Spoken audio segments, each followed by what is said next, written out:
Muito bom dia, senhoras e senhores, sejam muito bem-vindos a mais uma aula de pré-cálculo do nosso belíssimo projeto Ampere. E hoje, dando continuidade aqui ao nosso estudo das mais diversas funções, nós vamos entrar numa nova classe, que é a classe das funções trigonométricas. E essa classe de funções ela é de extrema importância, principalmente para o curso de engenharia elétrica, uma vez que ela é responsável por mapear basicamente todo tipo de oscilação. Qualquer tipo de oscilação que você encontrar, ela pode ser descrita por uma ou um conjunto de funções trigonométricas. Então, todo estudo de corrente alternada e coisas relacionadas, tudo isso pode ser descrito a partir dessa classe de funções. Então, como a gente define essas funções trigonométricas? Bom, basicamente, a definição delas surge de um triângulo retângulo. O triângulo retângulo é o triângulo que obedece o teorema de Pitágoras. É um triângulo cujo um dos ângulos é um ângulo de 90 graus, representado aqui por esse quadradinho com um pontinho no meio, e os outros dois ângulos podem ter valores quaisquer. É importante lembrar que a soma dos lados dentro de um triângulo tem que dar 180 graus. Ou, no caso, se você fizer um estudo em radianos, tem que equivaler ao número π. Assim, como o 90 graus também pode ser representado como o valor π sobre 2 em radianos, a gente somar esses três ângulos aqui, a gente tem que obter π. Então, esse lado equivale para a gente π sobre 2. Aqui eu posso ter um ângulo qualquer, que eu chamei de gama, por exemplo. E esse outro ângulo aqui, a partir do momento que eu defino esses dois, ele está automaticamente definido. Nesse caso, aqui ele é definido como π sobre 2 menos gama. Porque se eu somar aqui todos os ângulos, o que eu vou ter? Eu vou ter gama... Caramba.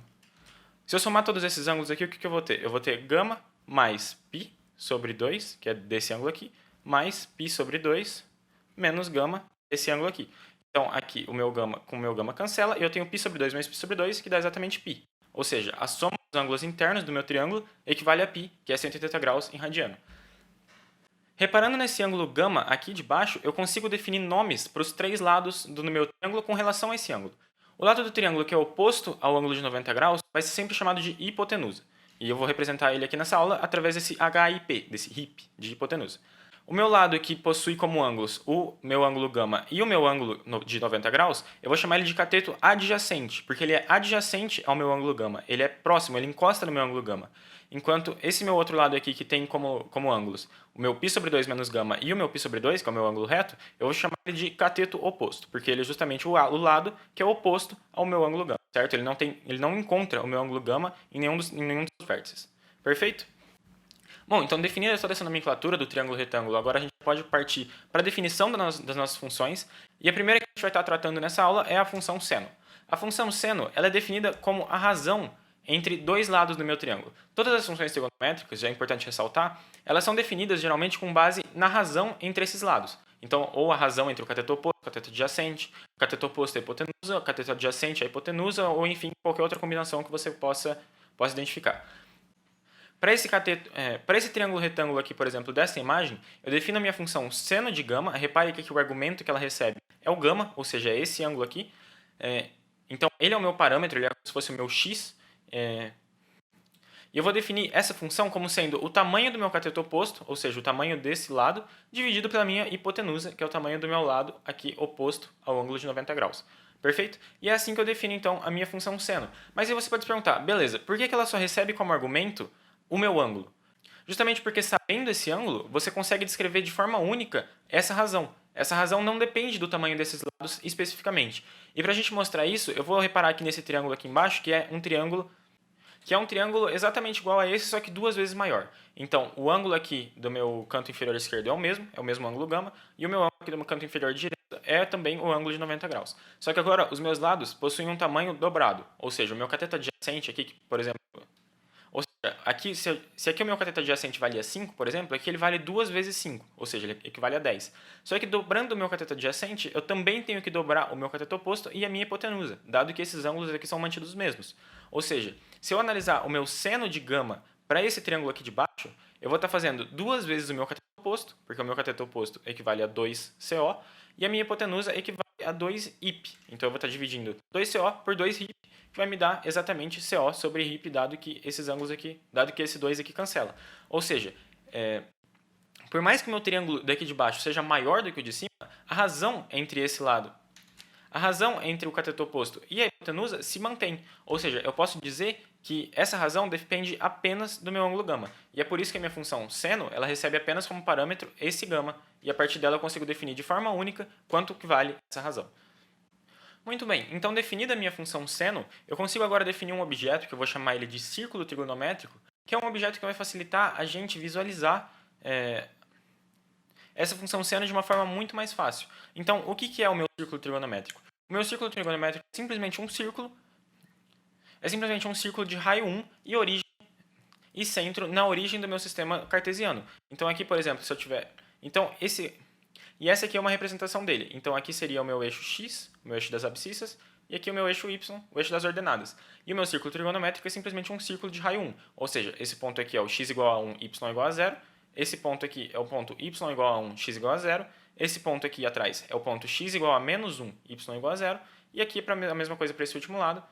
E a mesma coisa para esse último ponto, é o ponto onde o meu y vale menos 1 e o meu x vale 0. E esse círculo trigonométrico é útil justamente porque ele me dá uma forma de visualizar todos os triângulos retângulos cuja hipotenusa vale 1.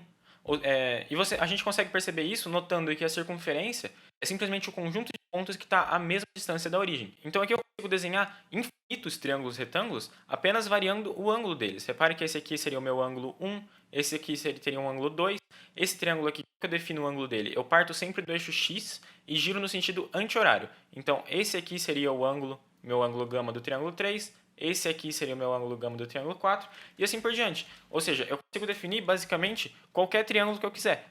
Basta eu pegar esse ponto de origem e sair traçando diversas hipotenusas, e dessas hipotenusas eu consigo criar um triângulo retângulo levando essa hipotenusa até o eixo x, certo? Essa definição talvez possa ter parecido um pouco confusa por agora, mas logo logo eu vou mostrar uma animaçãozinha que eu fiz que eu acho que vai deixar isso um pouquinho mais claro.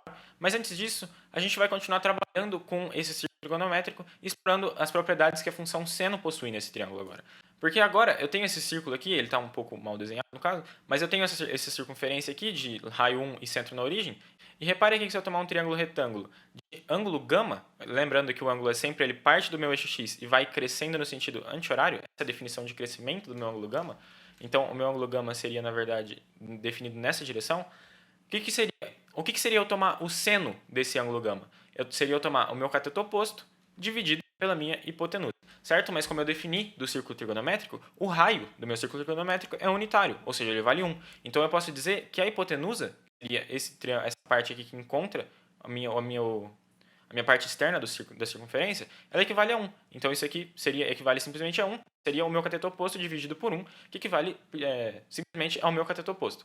Ou seja, o tamanho desse lado aqui, nessa circunferência, equivale perfeitamente ao tamanho do seno do meu ângulo.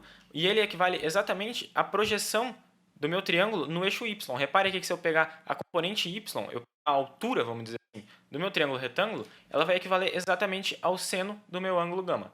Perfeito? Então é essa relação aqui que eu consigo tirar, e é por isso que o círculo trigonométrico para a gente é útil, porque eu consigo determinar de uma forma muito mais fácil o seno do meu ângulo, dado que basta eu pegar a altura dele. Basta eu pegar a componente y aqui, e isso aqui já vai me retornar instantaneamente o seno do meu ângulo. Então, tendo isso em mente, agora fica muito fácil para a gente definir qual que é o domínio e a imagem da nossa função seno. Bom, primeiramente o domínio. Qual que seria o domínio da minha função seno? Então, vamos chamar eu vou falar aqui que f de x é igual a seno de x. Qual que seria o domínio da minha função f? Qual que seria o domínio da minha função seno?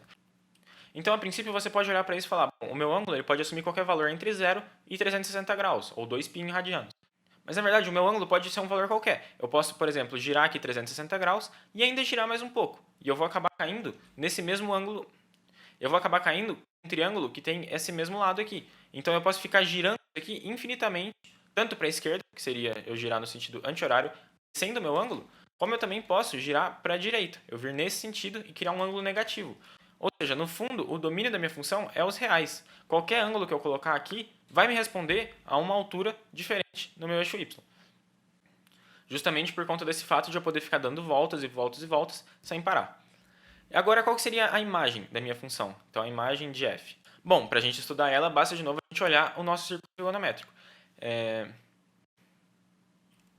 Repare que para um ângulo, por exemplo, de 0 graus, que seria um triângulo que vem até aqui, repare então que se eu tiver um ângulo aqui de 0 graus, isso aqui seria o equivalente a eu ter essa reta aqui, que sai do 0 e vem até esse ponto aqui, que seria o x igual a 1 e y igual a 0. Esse ângulo aqui vai começar a girar até que aqui eu tenho um ponto onde ele vale 1. Ou seja, o meu cateto oposto equivale exatamente ao lado da hipotenusa, porque eu não tenho uma componente no eixo x, toda a minha componente está no eixo y. Então, esse é o valor máximo da minha função seno, é o valor Seria 1, porque seria quando a minha componente y do meu triângulo equivale a 1. A minha altura do meu triângulo é 1. E usando a mesma ideia, eu posso descobrir qual que é o valor de mínimo que a minha função pode obter apenas girando aqui de 270 graus. E eu vou cair agora em um triângulo cuja altura está toda no eixo y novamente, só que agora está para baixo. Ou seja, o meu cateto adjacente aqui, ele tem valor, a altura dele em módulo é 1, só que ele está orientado para baixo. Então eu digo que o valor do meu cateto oposto aqui é menos 1. E assim eu posso dizer que o seno do meu ângulo ele é um valor restrito.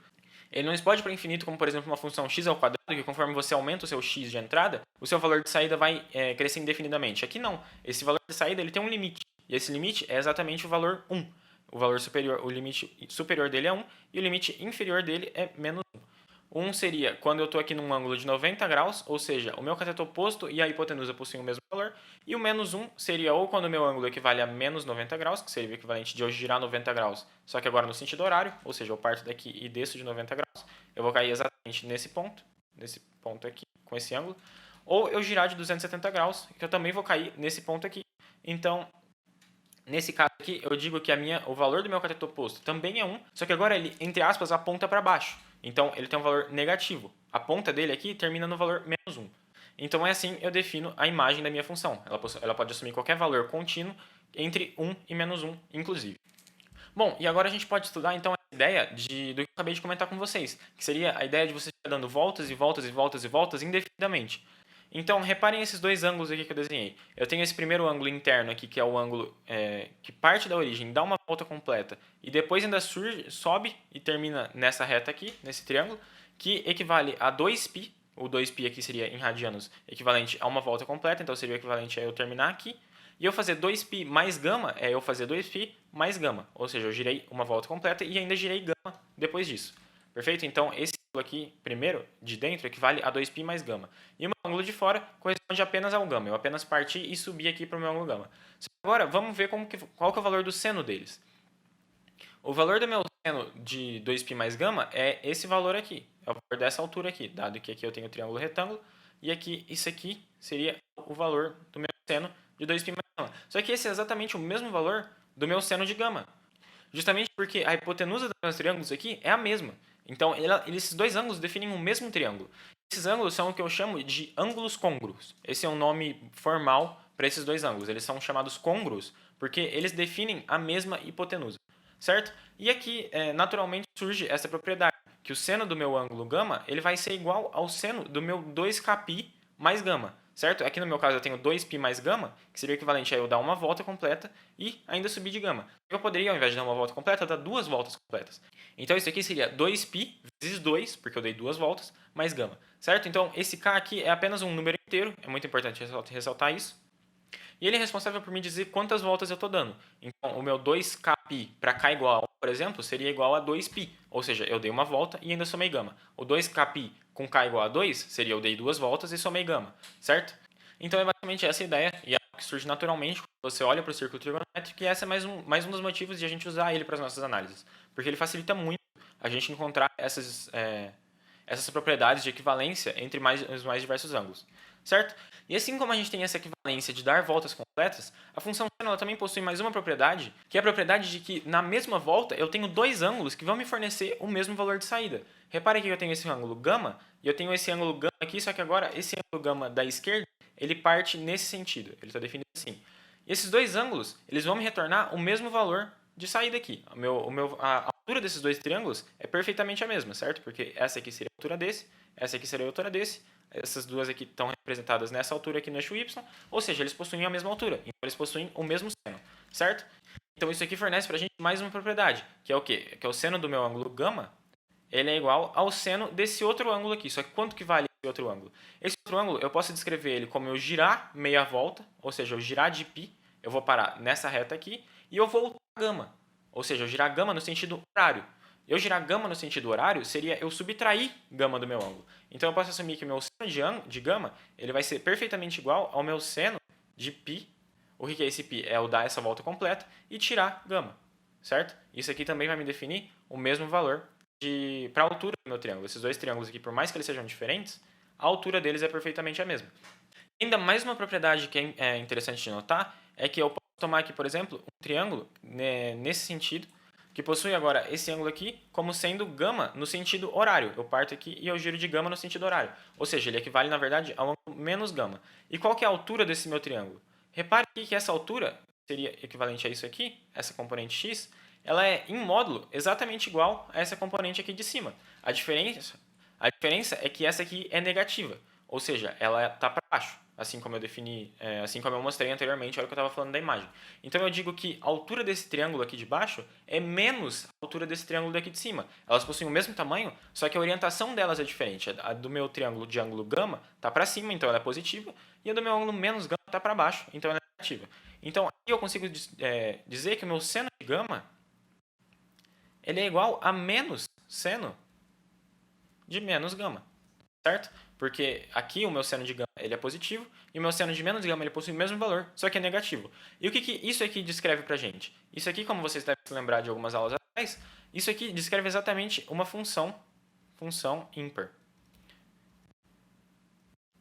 Seria o equivalente a eu inverter o meu valor de entrada e colocar esse sinal de menos aqui na frente. Eu já vou mostrar no gráfico como que fica essa função seno, mas essa propriedade permite a gente afirmar que ela é uma função ímpar. Então, a partir disso, a gente já tem alguma ideia de como deve ser o gráfico dessa função, mais ou menos. A gente já sabe que ele é um gráfico simétrico com relação ao ponto de origem.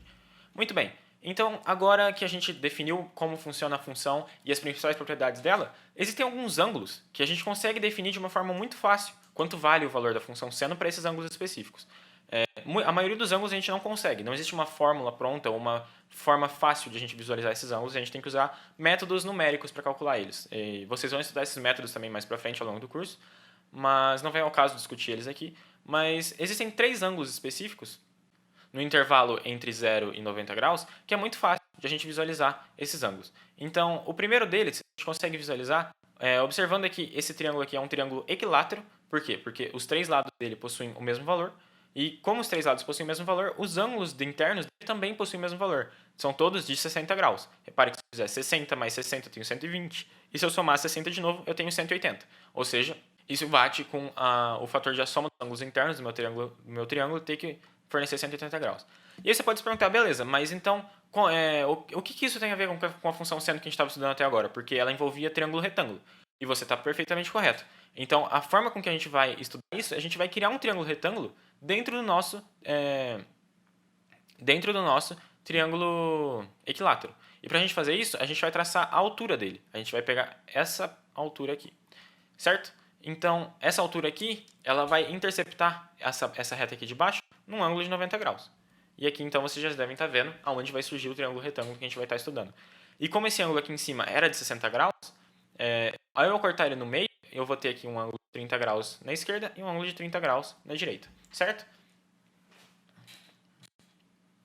Muito bem, e também cortando isso aqui ao meio, se esse lado aqui embaixo possuía tamanho x, eu vou ter que esse lado da esquerda vai ter valor x sobre 2, e esse lado da direita também vai ter valor x sobre 2. Muito bem, então vamos tentar entender agora quanto que vale o seno do meu ângulo de 60 graus. Então, quanto que vale o seno de 60 graus? Isso aqui vai equivaler ao meu cateto oposto, dividido pela minha hipotenusa. Perfeito? Quanto vale a minha hipotenusa? A minha hipotenusa equivale a x, que seria esse lado aqui, a minha hipotenusa do triângulo retângulo. Então, esse aqui vai ser o meu cateto oposto dividido por x, certo? E agora, quanto vale o meu cateto oposto? Quanto vale essa altura? Bom, esse é um triângulo retângulo, como eu mencionei no começo da aula, o triângulo retângulo ele obedece ao teorema de Pitágoras. Ou seja, eu posso aplicar o meu teorema de Pitágoras, eu vou chamar essa altura aqui de h, e eu posso calcular o valor de h com relação a x. Então, usando o teorema de Pitágoras, eu sei que x ao quadrado é igual, x ao quadrado é o valor da minha hipotenusa, é igual à soma dos quadrados dos catetos. Quanto vale esse primeiro cateto? Ele vale x sobre 2, então esse aqui seria x sobre 2. Tudo isso ao quadrado, mais h ao quadrado, certo? Então, isso aqui vai dar x ao quadrado, não vai mudar. Isso aqui vai implicar para a gente x ao quadrado é igual a... colocando esse quadrado aqui dentro dessa razão, isso aqui vai dar x ao quadrado sobre 2 ao quadrado, 2 ao quadrado é 4, mais h ao quadrado, certo? Agora eu vou subtrair x ao quadrado sobre 4 dos dois lados. Isso aqui vai dar pra gente que h ao quadrado é igual a x ao quadrado menos x ao quadrado sobre 4. Então, isso aqui é x ao quadrado menos x ao quadrado sobre 4. Certo? E aqui eu posso pôr um 4 sobre 4 para fazer o MMC. Isso aqui vai dar 4x ao quadrado menos x ao quadrado, que vai me dar 3x ao quadrado. Então, isso aqui eu posso dizer que é 3x ao quadrado sobre 4. Certo? Como o meu h é um tamanho, eu posso afirmar que esse h é maior que zero, correto? Então eu vou tomar a raiz quadrada aqui, teoricamente eu teria que ter um mais ou menos, só que como eu estou tratando de uma distância, um tamanho de um lado de um triângulo, eu sei que esse lado tem que ser positivo. Então aqui eu vou dizer, por fim, eu vou escrever aqui em cima porque acabou o espaço, que h ao quadrado é igual a raiz de 3x ao quadrado sobre 4. Certo? Agora então, eu tenho x ao quadrado aqui e 4. X ao quadrado e 4, a raiz quadrada de x ao quadrado é x e a raiz quadrada de 4 é 2. Então eu posso trazer eles para fora. Isso aqui vai me dar x sobre 2 vezes raiz de 3. Certo? Então agora eu posso substituir aqui de novo no meu seno de 60 graus. Então aqui eu vou ter que seno de 60 graus é igual ao cateto oposto, que eu acabei de descobrir que vale x sobre 2 vezes raiz de 3. X sobre 2 vezes raiz de 3, dividido pela minha hipotenusa. Minha hipotenusa vale x. Esse x vai cancelar com esse x. Isso aqui vai dar raiz de 3 sobre 2. Então eu consigo definir aqui que o seno do meu ângulo de 60 graus equivale a raiz de 3 sobre 2. E o outro ângulo que a gente consegue estudar é esse ângulo daqui de cima, esse ângulo de 30 graus. Então, meu ângulo de 30 graus, eu posso dizer aqui que meu seno de 30 graus, espero que esteja dando para ver, está dando para ver. Isso aqui vai ser o meu cateto oposto, dividido pela minha hipotenusa. E aqui eu vou apagar porque está ocupando espaço. Isso aqui equivale, quanto que vale o meu cateto oposto? Vale esse lado aqui de baixo, que equivale a x sobre 2, esse tamanho aqui. E minha hipotenusa continua valendo x, ela não mudou. Então esse aqui vai ser x sobre 2 dividido por x. Esse x com esse x vai cancelar, então eu vou ter que o meu seno de 30 graus equivale, na verdade, a meio. Certo? Então eu já tenho dois ângulos que eu consigo definir quanto que vale o seno deles de uma forma muito fácil. O meu seno de 30 graus vale meio e o meu seno de 60 graus vale raiz de 3 sobre 2. Bom, mas eu mencionei que haviam três ângulos que a gente conseguia medir de uma forma fácil. Muito bem, o próximo deles a gente consegue medir a partir de um quadrado. Então aqui eu tenho um quadrado, e por definição ele é um quadrilátero cujos todos os lados possuem o mesmo valor, e todos os ângulos são de 90 graus. Então aqui agora, para eu obter o meu triângulo retângulo, ao invés de eu traçar a altura dele, que seria o equivalente a isso aqui, eu vou na verdade traçar a diagonal. Então eu vou pegar esse lado aqui, certo? E, novamente, eu estou cortando esses ângulos aqui ao meio, então esse ângulo aqui equivale a 45 graus, que é metade de 90, e esse ângulo aqui em cima também equivale a 45 graus, que é metade de 90. Então agora eu posso estudar quanto que vale o seno de 45 graus. 45 graus, certo? Então, novamente aqui eu tenho um triângulo retângulo, então eu posso aplicar o teorema de Pitágoras nesse triângulo aqui de baixo. Eu tenho um cateto que equivale, que possui valor x, outro cateto que possui valor x, e a hipotenusa, que eu não sei quanto vale, eu vou chamar de novo de h. Eu vou chamar de d, na verdade, de diagonal. Então, aplicando o teorema de Pitágoras aqui, eu vou ter que x ao quadrado mais x ao quadrado, que seria esse cateto ao quadrado mais esse cateto ao quadrado, é igual a minha hipotenusa ao quadrado. Certo? X ao quadrado mais x ao quadrado, simplesmente 2x ao quadrado, é igual a d ao quadrado. Novamente, eu sei que o meu d é maior que zero, ele equivale a uma distância, então eu posso simplesmente tomar a raiz quadrada aqui e pegar o valor positivo dos dois lados. Então, eu vou ter aqui que raiz quadrada de 2x ao quadrado é igual a d. Raiz quadrada de x ao quadrado é simplesmente x, eu posso tirar esse x para fora, porque o x é positivo. Então, eu vou ter que o meu d é igual a x vezes raiz de 2. Certo? Então, aqui agora o meu seno de 45 graus, a gente pode escrever ele como sendo o meu cateto oposto. Então, vamos pegar, por exemplo, esse ângulo aqui de baixo. O meu cateto oposto é esse aqui. Então, o tamanho dele é x. E aí, minha hipotenusa aqui seria d. Então, é x dividido por d. Só que quanto que vale o meu d? Eu cheguei aqui que o meu d vale x raiz de 2. Então, isso aqui seria x dividido por x vezes raiz de 2. O meu x cancela com esse x. Então, aqui eu vou ter que isso aqui vai ser 1 sobre raiz de 2.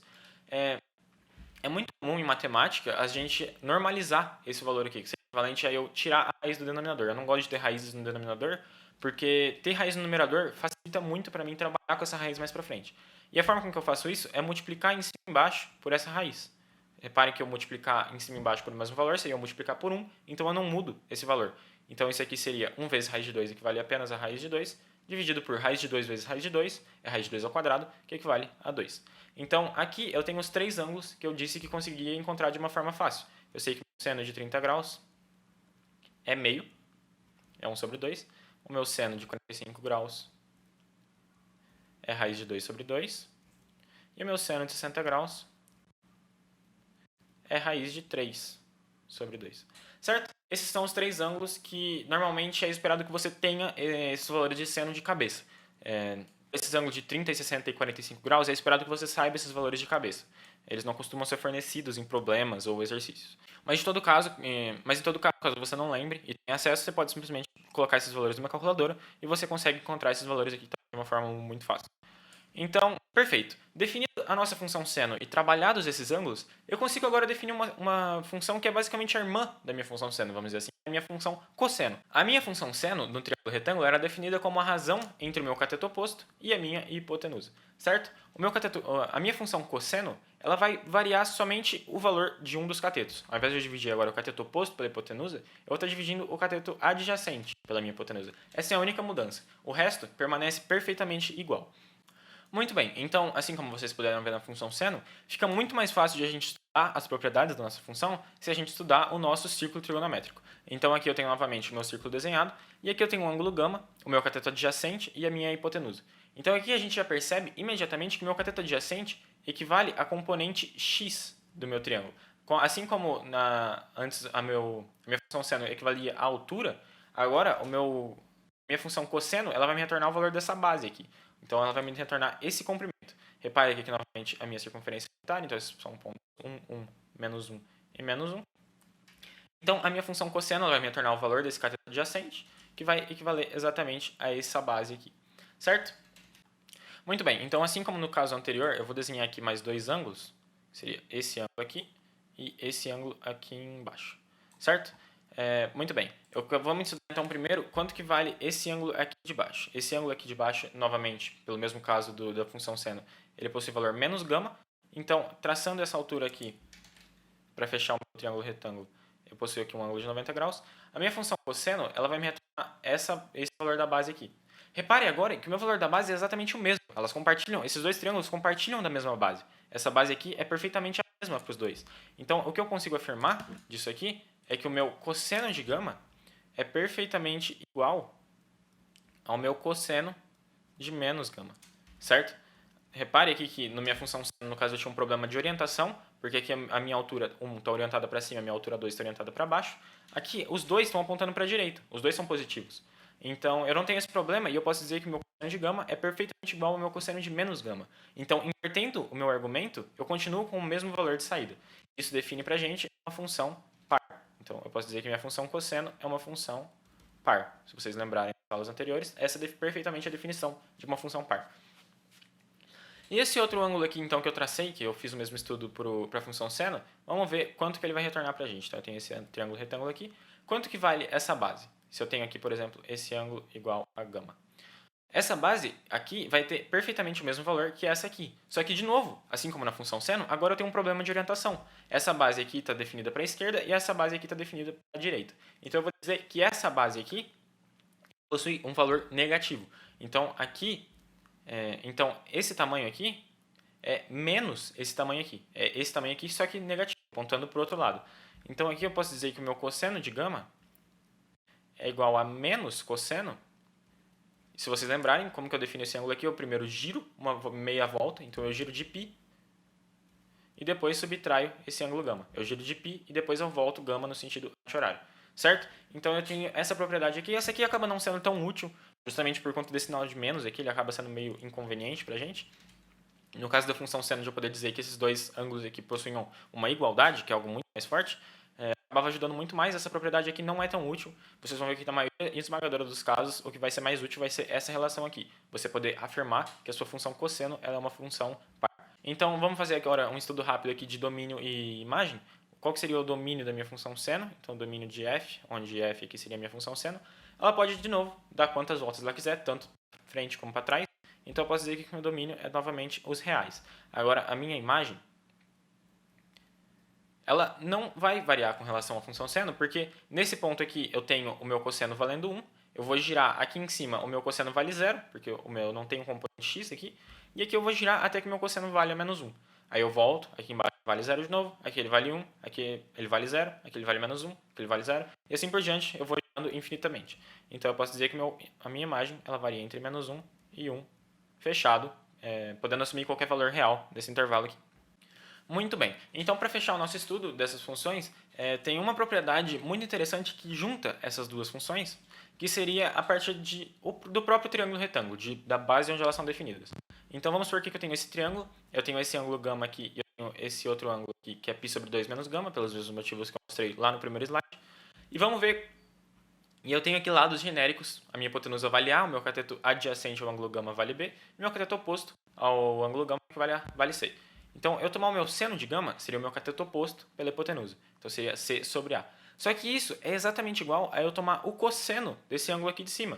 Porque eu estaria pegando o cateto adjacente, que equivale exatamente a C, e minha hipotenusa, que equivale exatamente a A. Então, eu posso dizer que o meu seno de gama é igual ao meu cosseno de π sobre 2 menos gama. Seria o meu seno desse ângulo é exatamente igual ao cosseno desse ângulo, porque a hipotenusa é a mesma e o cateto oposto, ou o cateto adjacente, dependendo de como você analisa, tem o mesmo tamanho. E a mesma coisa vale para essa segunda identidade aqui. Se eu tomar a função cosseno no meu ângulo gama, eu vou estar pegando aqui esse tamanho de baixo, meu cateto adjacente a esse ângulo, que possui o valor B, e eu vou dividir pelo valor da minha hipotenusa, que vale A. Então, o meu cosseno de gama é B sobre A. Só que isso é exatamente igual a eu tomar o seno desse ângulo aqui de cima. Então, posso dizer que o meu seno de π sobre 2 menos gama é perfeitamente igual ao cosseno de gama. E aqui eu tomo essas duas propriedades que vão juntar essas duas funções para a gente. Então, essa é uma função. Então, essa é uma forma de a gente transformar a função seno em função cosseno e vice-versa. Então, agora que a gente tem essa propriedade em mãos, aqueles três ângulos que a gente tinha encontrado quando eles valiam para a função seno, eles vão fornecer três ângulos também que a gente consegue encontrar de uma forma muito fácil agora o cosseno deles. Basta de novo a gente usar essa propriedade. Então aqui eu tenho, por exemplo, o meu cosseno de 30 graus, por essa propriedade aqui atrás, lembrando que π sobre 2 e 90 graus são a mesma coisa, eles equivalem a um ângulo reto. Então isso aqui é π sobre 2, tanto quanto 90 graus. Então, o meu cosseno de 30 graus é exatamente igual ao seno de 90 menos 30 graus, que equivale ao seno de 60 graus. E como eu mostrei lá atrás, isso equivale a raiz de 3 sobre 2. Então a gente já consegue esse primeiro ângulo aqui de uma forma muito simples. O cosseno de 45 graus, ele equivale ao seno de 90 menos 45, certo? De novo, por conta dessa propriedade aqui. Então, eu vou ter aqui que o meu cosseno de 45 graus é igual ao meu seno de 45 graus. Então, eles possuem o mesmo valor, e o valor que eu encontrei lá atrás estudando o quadrado era de raiz de 2 sobre 2. E, por fim, o meu cosseno de 60 graus vai equivaler ao meu seno de 90 menos 60, que equivale ao meu seno de 30 graus. Então, isso aqui, o meu seno de 30 graus eu tinha encontrado lá atrás que valia meio. Então, isso aqui equivale a meio, o meu cosseno de 60 vale meio. Então, eu encontrei aqui agora valor de cosseno de três ângulos diferentes. No caso, por coincidência, acabam equivalendo aos mesmos ângulos que a gente tinha para a função seno. E eu consigo encontrar agora o valor deles de uma forma muito simples. Maravilha? Então, era basicamente isso da função cosseno que eu tinha para mencionar. Eu não vou entrar em tantos detalhes como eu entrei na função seno, porque o objetivo da função seno era introduzir essa classe de funções. Agora que vocês já entendem, a função cosseno ela vai seguir basicamente a mesma ideia. Então, por fim, agora a gente tem uma relação que é basicamente a relação fundamental da trigonometria, como é chamado, ou o teorema fundamental da trigonometria. E ele define pra gente uma coisa muito bonita, uma coisa muito interessante. Por mais que o seno e o cosseno eles variem, oscilem entre menos 1 e 1 e a todo tempo, não necessariamente juntos, enquanto um vale meio, o outro vale raiz de 3 sobre 2, ou os dois valem raiz de 2 sobre 2 ao mesmo tempo. Se você somar os quadrados deles, você obtém sempre uma constante. E isso é algo muito impressionante. E não é uma constante qualquer, é simplesmente o valor 1. Se eu tomar o seno ao quadrado de um ângulo qualquer, mais o cosseno ao quadrado de outro ângulo, do mesmo ângulo, o que eu vou obter é sempre 1, independente do que aconteça, independente de qual seja esse ângulo. Eu posso dar quantas voltas eu quiser, positivo, negativo, o valor de saída vai ser sempre 1. E para a gente entender por que isso faz sentido, eu tenho aqui de novo o meu ângulo retângulo, o meu ângulo gama. O meu seno de gama, por definição, é o meu cateto oposto, B dividido pela hipotenusa C.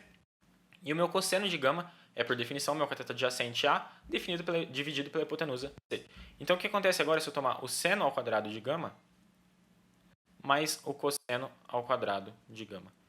E essa é a forma com que a gente escreve o quadrado dessas funções trigonométricas. Vocês poderiam também escrever seno de gama ao quadrado. Isso é perfeitamente válido. Só que para simplificar e facilitar um pouco na escrita, a gente usa essa forma aqui, que seria seno ao quadrado de gama.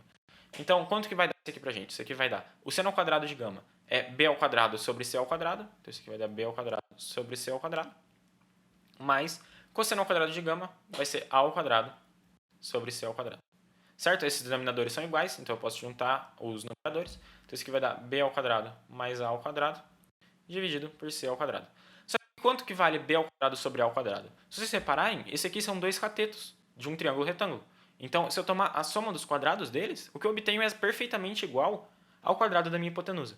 Certo? Então, por fim, eu posso dizer que o meu seno ao quadrado de gama mais o meu cosseno ao quadrado de gama vai equivaler a b ao quadrado mais a ao quadrado, que é simplesmente c ao quadrado, dividido por c ao quadrado. Então, isso aqui é c ao quadrado por c ao quadrado. os c se cancelam, isso aqui vai dar 1. Então, repare aqui que isso aqui não depende desse ângulo, porque quaisquer que sejam A e B, eles sempre vão resultar em C ao quadrado, quando eu somar os quadrados deles. Então, essa aqui é o que a gente chama de relação fundamental, ou teorema fundamental da trigonometria, que o seno ao quadrado de um ângulo mais o cosseno ao quadrado desse mesmo ângulo vai dar sempre 1. E isso é uma coisa muito bonita e uma coisa que facilita muito em diversos cálculos, com diversos estudos que a gente faz com relação a essas funções. Às vezes a gente tenta fazer com que essa propriedade surja para a gente conseguir simplesmente cancelar o seno e o cosseno e obter 1 como saída. Muito bem. Então, da parte teórica, era isso que eu tinha para falar. E agora eu quero mostrar para vocês um pouquinho da geometria e um pouquinho do gráfico dessa função também. Porque, querendo ou não, é algo que a gente tem que ter em mente sempre que a gente estiver estudando funções trigonométricas. Então, quando eu estava preparando essa aula, eu preparei aqui uma animaçãozinha que eu programei em JavaScript, eu vou deixar o código disponível para quem quiser brincar depois, mas é basicamente isso, é o meu círculo trigonométrico e o meu ângulo do meu triângulo variando, e ele vai me dar como saída para todo ponto o meu valor do seno desse ângulo. Muito bem, então aqui está sendo plotado para mim o valor do seno desse ângulo. Repare que esse triângulo aqui ele é sempre retângulo, então eu estou basicamente pegando a altura dele a todo ponto, e a altura equivale a esse lado amarelo aqui. Eu estou simplesmente trazendo esse lado amarelo aqui para o outro lado. Então repare aqui que nesse ponto aqui ele equivale a 0, certo? Passei um pouquinho, mas para um ângulo de 0 graus aqui ele teria valor 0. Ele vai subir, crescer, e aqui em 90 graus ele vai ter o valor 1 que eu mencionei, que é o valor de máximo. Depois ele vai começar a decrescer. Aqui em 180 graus ele vai valer 0 de novo. E vai começar a decrescer mais ainda, até o menos 1 aqui embaixo. Repare aqui que ele possui agora o valor menos 1. E vai crescer de novo até o 0. Então repare aqui que eu estou dando voltas e voltas e voltas e voltas. E a minha função não muda para um valor para um valor fora de menos 1 e 1. Ela fica simplesmente oscilando, subindo e descendo, conforme esse ângulo que varia. E assim como a gente pode visualizar a função seno, a gente pode também visualizar a função cosseno, que seria o tamanho desse ladinho vermelho aqui. Repare aqui que agora ele começou em 1, então aqui no 0 ele possui valor 1, certo? Então aqui ele possui o valor de máximo dele. E agora ele já começa decrescendo. A minha função de seno ela começava crescendo, aqui em 90 graus ela valia 1 e depois começava a crescer. A minha função cosseno não, ela já começa decrescendo, decresce. Aqui em cima ela vale 0, no meu ângulo de 90 graus ela vale 0. Em 180 graus ela vai valer menos 1, que seria quando a minha barrinha vermelha possui tamanho 1, só que está apontando para a esquerda. E ela vai continuar decrescendo até o menos 1. Aqui ela vale 0 novamente, porque a minha barrinha vermelha tem tamanho 0. Vai voltar a crescer, aqui ela vale 1 e assim por diante. Então ela vai decrescer novamente, passar pelo 0, aqui ela vai passar pelo menos 1, vai decrescer, vai começar a crescer agora, passar no 0, passar no 1 e voltar a decrescer. Então esse é basicamente o estudo de sinal da nossa função seno e cosseno. A minha função seno ela vai sempre possuir um valor positivo nesse intervalo aqui, entre 0 e 180 graus, e passando daqui, entre 0 e 180 graus, ela vai sempre possuir um valor positivo, e assim que ela começa a descer, ela vai possuir um valor negativo. Então, entre 180 e 360, ela possui um valor negativo, e depois ela volta a ter um valor positivo. Enquanto a minha função cosseno ela tem um valor positivo nessa parte da esquerda, que seria entre menos 90 graus e 90 graus positivo, ela vai possuir um valor positivo, e aqui entre 180 graus e 270 graus, ela vai possuir um valor negativo, que seria quando ela começa a decrescer aqui e volta a crescer, e aqui em 270 ela atinge o 0 novamente. E só para finalizar, então, agora eu tenho aqui um gráfico que eu plotei no Desmos, que é uma plataforma muito útil para quem se interessar em plotar gráficos e brincar com gráficos de diversas funções. Eu tenho aqui simplesmente o gráfico de uma seno de x e uma cosseno de x. No caso que está sendo mostrado aqui é uma função seno, então quando o meu ângulo vale 0, assim como eu mostrei aqui atrás, ele equivale a 0, e aí ele começa a crescer, aqui em π sobre 2, que seria o equivalente a 90 graus, ele vai valer 1, depois ele volta a decrescer, em π ele vale 0, em 3π sobre 2, que é a mesma coisa que 270 graus, seria esse ponto aqui embaixo, ela vai valer menos 1, e depois ela volta a crescer até atingir o valor 1 novamente, menos 1 novamente, e esse gráfico vai continuar nessa forma infinitamente. Então, posso dar um zoom out aqui infinito, e ele vai estar sempre entre esse valor de menos 1 e 1. E essa é a minha função seno. A minha função cosseno ela é basicamente uma função seno defasada, vamos dizer assim. Ela é exatamente igual, só que ela começa em outro ponto. Então aqui a minha função ela começa no 0 e começa crescendo, e aí que ela decresce, depois cresce, decresce. A minha função cosseno ela é basicamente a mesma coisa, só que ela já começa no 1. Então, enquanto a minha função seno começa no 0, começa crescendo, minha função cosseno já começa no 1 e começa decrescendo. E vocês podem perceber que a todo ponto elas vão possuir essa mesma relação de como se a função cosseno estivesse sempre um pouquinho na frente da função seno. A função cosseno chegou no topo, ela começa a cair, e quando ela chega no zero, a função seno chegou no topo. Quando ela vale menos 1, a função seno está no zero, e assim por diante, como se elas estivessem sempre uma correndo atrás da outra, vamos dizer assim. A função cosseno estando sempre um pouquinho adiantada. Muito bem, então eu acho que era basicamente isso que eu tinha para falar na aula de hoje. Eu encorajo muito vocês a usarem essa ferramenta do Desmos. A gente vai estar cobrindo mais para frente como a gente pode variar esses parâmetros aqui e conseguir função seno de tipos diferentes, vamos dizer assim. Mas eu realmente encorajo vocês a entrar nesse site aqui, chama desmos.com/calculator, eu vou deixar na descrição do vídeo para vocês. Mas entrem aqui, brinquem com funções, porque é muito legal, é muito bonitinho ver o gráfico delas sendo plotado aqui em tempo real para vocês, conforme vocês variam. Vocês podem esconder gráfico, mostrar gráfico. Enfim, tem muita coisa legal que dá para fazer aqui. E eu realmente encorajo vocês a brincar um pouco mais para conseguir explorar coisas que às vezes não deu tempo de falar nesse vídeo, ou às vezes não entraria na ementa de um curso de pré-cálculo. Muito bem, então muito obrigado a todos pela atenção. Eu vou ficando por aqui e até a próxima aula.